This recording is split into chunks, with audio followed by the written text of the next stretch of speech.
नमो बुद्धाय। तो जो ये विचार आते हैं ये कहाँ से आते हैं, इनका स्रोत क्या है विचारों का। अनगिनत विचार आते हैं एक दिन में, अनगिनत सपने आते हैं, सपनों में विचार आते हैं और विचार आते हैं। तो इनका स्रोत क्या है?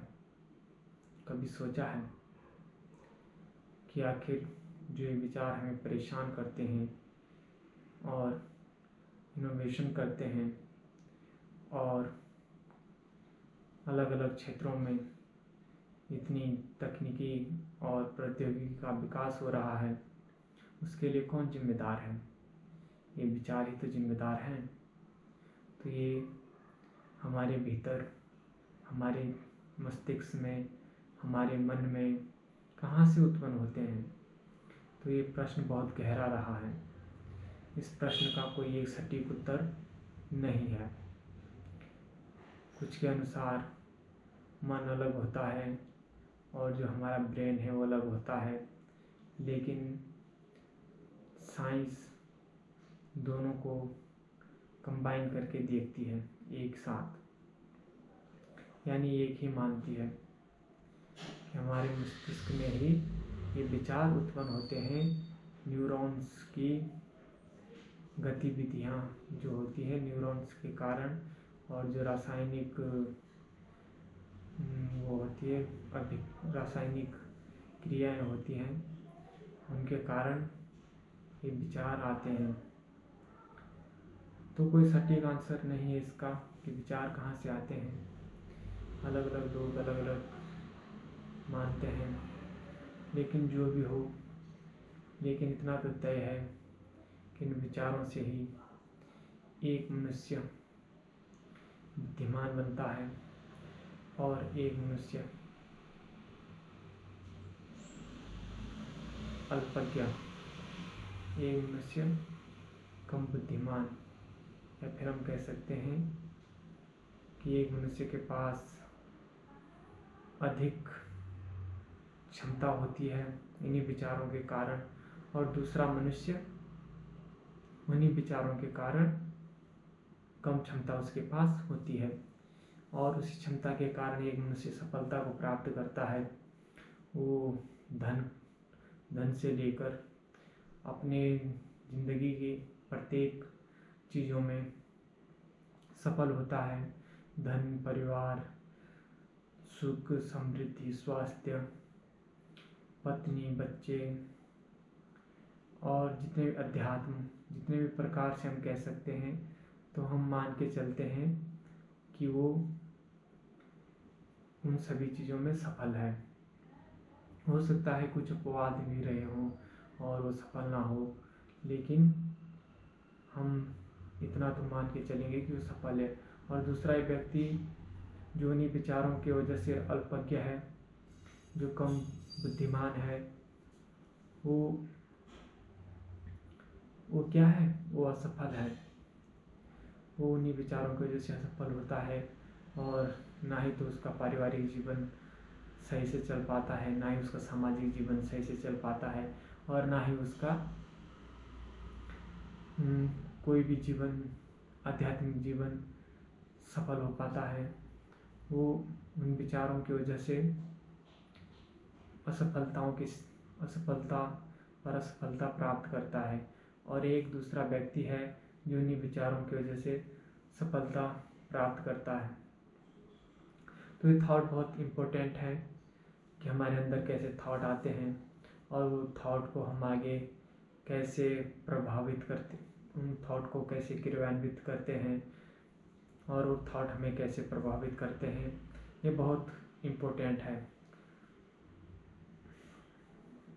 मान लीजिए 5 आदमी हैं और पांचों के दिमाग में हम एक ही थॉट सम्मोहन से डालने की कोशिश करते हैं। डीप रिलैक्सेशन और अफर्मेशन के माध्यम से हम एक थॉट्स डालते हैं कि कल सुबह मुझे जल्दी जागना है, कल सुबह मुझे 5 बजे जागना है। तो अब क्या होगा, अब उनके पास, सबके पास अलग अलग सिचुएशन होंगी। पहला तो है वो सफल व्यक्ति है, उसके पास धन है, ऐशो आराम है, सुख सुविधाएं हैं और अच्छा स्वास्थ्य है, सब चीज़ें हैं उसके पास, क्योंकि उसने उन्हीं विचारों से वो सब कमाया है। तो क्या करेगा, वो घर आता है, जल्दी सो जाता है, 10 बजे सो जाता है, और अफर्मेशन जो हमने सम्मोहन से उसे उसके अंदर अफर्मेशन और डीप रिलैक्सेशन के माध्यम से डाले थे, तो 10 बजे वो सो जाता है और उसके दिमाग में वो विचार, वो अफर्मेशन चलता रहता है, उसको ऐसे ही सपने आते हैं, वैसे ही विचार आते हैं, यानी वो पूरे रिलैक्स मोड में है। और जैसे ही 5 बजता है उसका अलार्म बजता है, उसकी नींद तब तक पूरी हो जाती है, संभवतः पूरी हो जानी चाहिए। और जब उसका अलार्म बजता है तो वो अलार्म को बंद करता है और जाग जाता है। दूसरा व्यक्ति है वो असफल है, वो 11-12 बजे तक जागता रहता है, हम मान के चलते हैं, क्योंकि उसको काम का बहुत बोझ है। जो सफल व्यक्ति है उसके पास तो पूरी टीम होगी, उसके पास तो पूरा ग्रुप होगा उसका, लेकिन असफल व्यक्ति को अकेले मजदूरी करनी है। तो उसका टाइम हम मान लेते हैं कि 12 बजे सोता है। अफर्मेशन और डीप रिलैक्सेशन के माध्यम से हमने उसके अंदर जो विचार डाले थे कि सुबह 5 बजे जल्दी जागना है, तो क्या होगा, उसके अंदर वो विचार उतनी प्रभावी ढंग से क्रियान्वित नहीं हो पाएंगे, क्योंकि जब हमने उसे डीप रिलैक्सेशन और अफर्मेशन के माध्यम से, सम्मोहन के माध्यम से हमने उसके अंदर विचार डाले कि सुबह जल्दी जागना है, तो उसका दिमाग तब भी शांत नहीं हुआ होगा, क्योंकि उसका दिमाग अधिक चीज़ों पर दौड़ रहा है। यानी वो एक मजदूर है और मजदूर का दिमाग 40 जगहों पे रहता है कि परिवार का खर्चा चलाना है, उसका वो करना है, उसका ऐसा करना है, बहुत सारी चीज़ें हैं कि जो भी होता है, क्योंकि असफल व्यक्ति है, पैसे की कमी है, दूसरा तो सफल है, तो मैनेज करने के बारे में उसके दिमाग में वो थॉट्स क्रियान्वित इतने आसानी से नहीं हुए, और फिर वो 12 बजे सो रहा है, 5 बजे तक उसकी नींद पूरी नहीं होगी, 5 बजे अलार्म बजेगा, लेकिन वो जागेगा नहीं।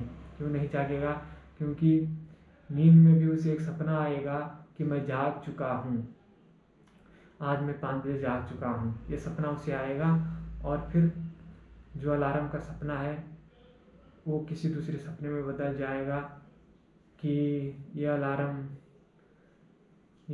मेरे फ़ोन की रिंग बज रही है या कुछ और बज रहा है, उसे, या कुछ भी ऐसी सपना बदल जाएगा, उसे बंद कर देगा और फिर से सो जाएगा। और उसको क्या सपना आएगा कि मैं 5 बजे जाग गया हूँ और सब कुछ मेरी ज़िंदगी में अच्छा चल रहा, मैं काम पर जा रहा हूँ, मेरा सफल हो गया, मेरी जीवन में दुख दर्द था वो सब खत्म हो गया, मैं ऐशो आराम की ज़िंदगी जी रहा हूँ। तो दूसरा व्यक्ति ये हुआ।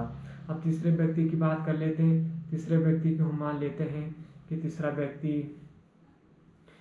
ठीक ठाक है, वो ना ही तो सफल है उतना और ना ही इतना असफल है, उसकी जीवन मध्यम तरीके से चल रही है, यानी कि वो अपनी ज़िंदगी को प्रबंधित कर लेता है अपनी निम्नतम सुविधाओं के साथ। तो उसके साथ क्या होगा कि हमने उसको अफर्मेशन और डीप रिलैक्सेशन के माध्यम से विचार डाले कि आपको कल सुबह 5 बजे जगना है, तो क्या होगा, उसे चाहे तुम 12 बजे सोने दो या 1 बजे सोने दो या 2 बजे सोने दो, 3 बजे सोने दो, वो जागेगा 5 बजे ही। क्यों जागेगा, क्योंकि वो अपने विचारों को, वो अपने काम को, वो अपने रिश्तों को, अपने सारी चीज़ों को, अपने जीवन को अच्छे तरीके से मैनेज कर पा रहा है। तो वो प्रबंधित कर पा रहा है, जिसके बाद वो उस नींद को दिन में पूरा कर लेगा, वो समय निकालेगा और दिन में अपनी नींद पूरा करेगा और जागेगा 5 बजे ही, क्योंकि हमने उसके डीप रिलैक्सेशन और सम्मोहन के माध्यम से उसके अंदर विचार डाले हैं कि उसे 5 बजे जागना है, तो उसके अंदर वो विचार काफ़ी प्रभावी होंगे। और जो विचार उसके अंदर डीप रिलैक्सेशन और अफर्मेशन के माध्यम से डाले गए हैं वो बहुत ही अधिक क्रियान्वित होंगे। तो ठीक है, ऐसा ही एक चौथा व्यक्ति मान लो और ऐसा ही एक 5वें व्यक्ति मान लो, और उनके लिए अलग अलग हम